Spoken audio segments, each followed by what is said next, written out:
Washington Pod presents Earl Nightingale. Back in the 15th century, there lived a great scholar of the Italian Renaissance. His name was Count Giovanni Pico della Mirandola, and he was brilliant in virtually all fields: logic, ethics, theology, mathematics, Kabbalistic lore, physics. He'd studied Hebrew and Arabic.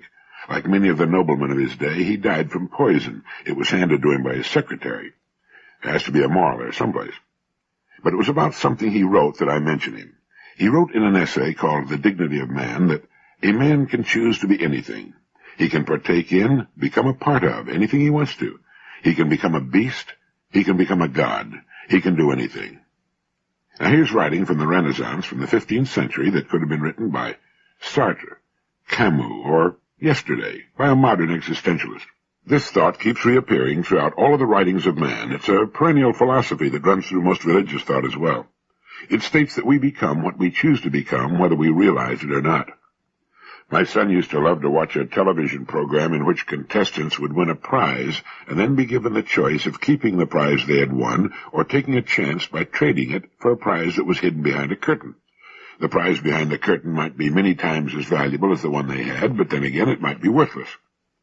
Man can choose to be anything, as Pico della Mirandola wrote so long ago, and as the modern existentialists point out, but man all too often doesn't know what he wants to be, or, fearful that the prize behind the curtain might turn out to be a 50-pound bag of garden fertilizer, he holds on to what he has, rather than risk losing it for something of less value to him.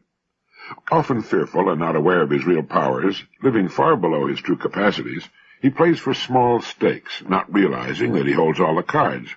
Or, as Huxley once put it, it's like that chess game in which our opponent is perfectly fair and would rather we win, but does insist upon our learning at least the rules of the game, for if we make mistakes we are checkmated, without haste, but without remorse. When you come to understand something like this, it makes you sit down thoughtfully and ask yourself, what is it I want to become, or what is it that I want to become next? We can always change course down the road. We're never irrevocably committed. It adds a zest to living, a bit of excitement to getting up in the morning when you know you can pretty well do whatever you want to do. It's sobering, too, when we reflect that if we've been adults for any appreciable length of time, we've made our lives what they are today.